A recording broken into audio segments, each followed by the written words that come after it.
नमस्कार, मेरा नाम शशांक पांडे और आप NBC 24 देख रहे हैं। दानापुर और कुशेश्वर स्थान में जदयू की प्रत्याशी की जीत हुई है। अब इसको लेकर बिहार की राजनीति पूरी तरह गर्म हो गई है। जदयू कोटे से मंत्री हैं सुमित सिंह, वो कह रहे हैं कि चिराग पासवान अपने अस्तित्व की लड़ाई लड़ रहे हैं। चिराग पासवान का जो बंगला है वो हवा हवाई हो गया है। इस मुद्दे पर बात करने के लिए हमारे साथ मौजूद है चिराग गुट के प्रवक्ता चंदन सिंह। स्वागत है सर। सुमित सिंह कह रहे हैं कि आपका जो बंगला है वो हवा हवाई हो गया है। देखिए, आपके तमाम दर्शकों को दीपावली और छठ की बहुत बहुत शुभकामनाएं। धन्यवाद। देखिए, आपको तो याद है कि 2020 में हम लोग अकेले लड़े चुनाव। जी बिल्कुल। और पहले नंबर की पार्टी को तीसरे नंबर की पार्टी बना दी। और हमारी लड़ाई अभी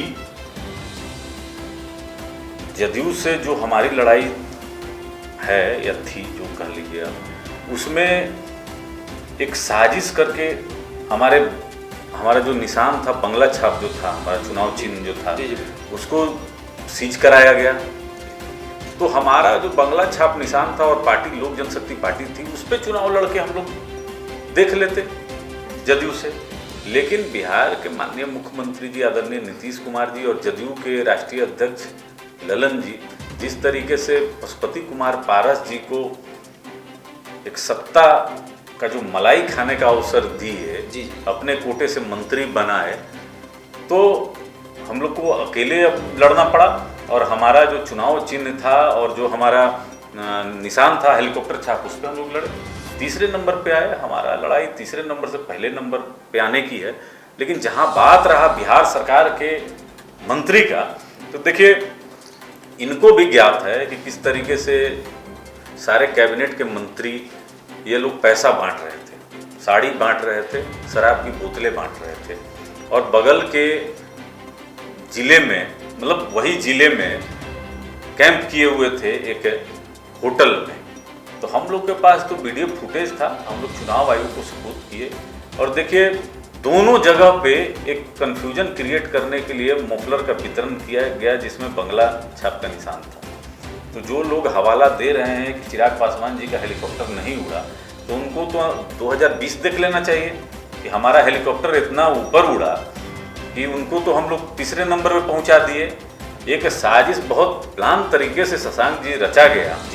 अब बिहार सरकार के मंत्री जो बोल रहे हैं, अनर्गल बयान दे रहे हैं, तो इनका तो खुद टिकट को काट दिया था जदयू। अगर आपको याद होगा 2020 बिहार विधानसभा में, तो इनका टिकट काट दिया था और ये निर्दलीय चुनाव लड़े और निर्दलीय चुनाव लड़के जीते। हमारी शुभकामना है। अब सत्ता की मलाई खा रहे हैं, मलाई खाएं।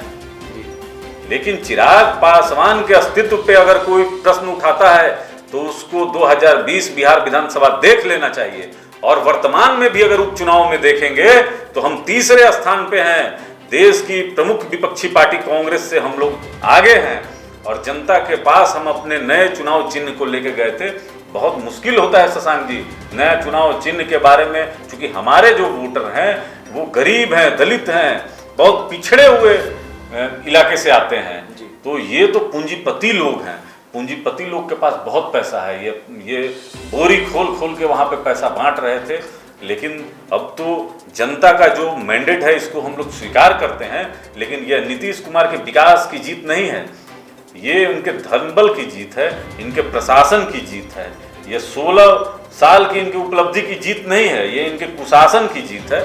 तो माननीय मंत्री जी को तो अपने पुराने वक्तव्य को देख लेना चाहिए, जहां वो ललकार रहे हैं माननीय मुख्यमंत्री जी को कि यह पंचायत का भी चुनाव नहीं जीत सकते हैं। यह तो आपके कैमरे में तो रिकॉर्ड है और कहीं ना कहीं आपके पास यह उपलब्ध भी होगा। जदयू कार्यालय में आज स्वागत समारोह रखा गया है। बिहार के मुख्यमंत्री नीतीश कुमार का स्वागत हुआ, भव्य तरीके से आतिशबाजियां हो रही है। क्या लगता है? देखिए, पहले तो बिहार में आतिशबाजी तो बैन है, पूरे देश भर में ही है बैन। लेकिन चूंकि सत्ता पक्ष है तो इनके पास तो हर वो चीज सत्ता पक्ष है तो कुछ देखिए, चुनाव आयोग में भी अब चुनाव आयोग का गाइडलाइन है कि आप इसको सेलिब्रेट नहीं कर सकते हैं पटाखों के साथ। लेकिन पटाखा अगर जला रहे हैं तो इनका तो सत्ता का जो अहंकार है वो स्पष्ट सामने दिख रहा है। ये तो चुनाव आयोग को इस पे संज्ञान लेना चाहिए। हम लोग तो अपने स्तर से हर चीज़, हर साक्ष्य चुनाव आयोग के पास रखे हैं, लेकिन सत्ता है तो सत्ता तो अहंकार में रहता ही है, और वो भी माननीय मुख्यमंत्री जी का तो अहंकार दुनिया जानती है। लगातार चंदन जी आप लोग ये कह रहे हैं कि हम लोग जीत कर भी हार गए हैं जी। अब क्या लगता है कि आगे की रणनीति क्या होगी? देखिए, हम लोग जो रास्ते को चुने हैं वो हमारा संघर्ष का पथ है, क्योंकि बहुत आसान रास्ता हम लोग के पास था, हम लोग उसको चुने नहीं, हम लोग संघर्ष के पथ पे हैं। क्योंकि देखिए, बिहार के जो 12 करोड़ आवाम है, इनके लिए आवाज़ उठाना है।